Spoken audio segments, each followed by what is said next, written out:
साल 1944 मुंबई जैसा शहर, एक स्टेडियम जो लोगों से पूरा भरा हुआ था। 20,000 लोगों की भीड़ उत्साह से चिल्ला रही थी, तालियां बज रही थी। बस कुछ ही मिनट बाद एक महिला पहलवान उस दूर के दिग्गज गूंगा पहलवान के बीच कुश्ती का मुकाबला होने वाला था। सब कुछ अच्छा चल रहा था। अचानक गूंगा पहलवान ने अपना नाम वापस ले लिया। जब उनसे पूछा गया आपने ऐसा क्यों किया, तो उन्होंने बोला कि मुझे इस मुकाबले के लिए और पैसे चाहिए और थोड़ा वक्त भी चाहिए। जी हाँ, जैसे ही मैच कैंसिल होने की घोषणा हुई, भीड़ थोड़ी उग्र हो गई। स्टेडियम में तोड़फोड़ भी शुरू हो गई। पुलिस ने मामले को किसी तरीके से संभाला। अगले ही दिन कुछ अखबारों ने छापा, गूंगा पहलवान हसीदा बानो से डरकर भाग गया। उसी दिन गूंगा पहलवान का मुकाबला हमीदा बानो से होना था, जिन्हें भारत की पहली पहलवान कहा जाता है। गूगल आज भी उन्हें डॉडल के जरिए हमीदा बानो को याद कर रहा है। जी हाँ, तो हम आज बातचीत करेंगे हमीदा बानो के बारे में। हमीदा बानो उत्तर प्रदेश के मिर्जापुर में जन्मी थी। शुरू में उनकी कुश्ती में काफी रुचि थी। उस दौर में कुश्ती सिर्फ पुरुषों तक सीमित नहीं थी, महिलाएं अखाड़े में उतरने की सोच भी नहीं सकती थी। उस दौरान उनके परिवार वाले भी काफी खिलाफ हुआ करते थे। हमीदा ने भी इस तरह की काफी बगावत की। हालांकि वो बाद में अलीगढ़ चली गई, जहां सलमान पहलवान से उन्होंने कुश्ती के दांव पे सीखे और फिर मुकाबले में उतरने लगी।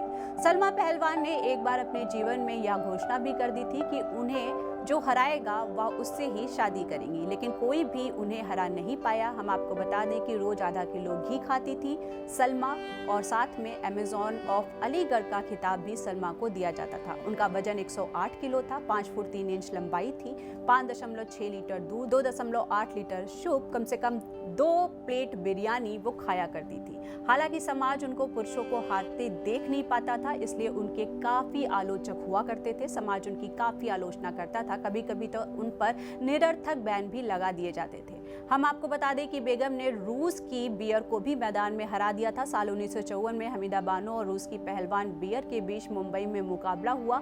वेरा बियर को रूस की फीमेल बियर कहा जाता था, लेकिन हमीदा के सामने वो 1 मिनट भी नहीं टिक पाई। उन्होंने 1 मिनट से भी कम समय में उसे हरा दिया।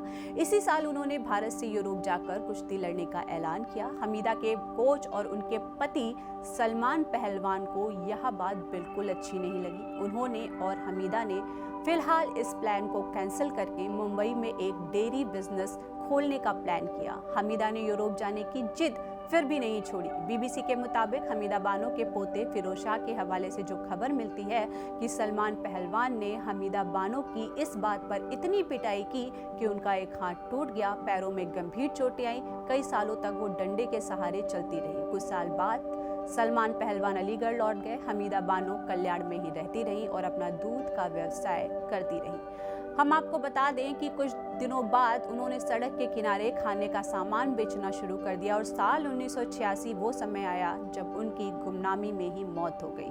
हमारी तरफ से सलमा पहलवान को श्रद्धांजलि।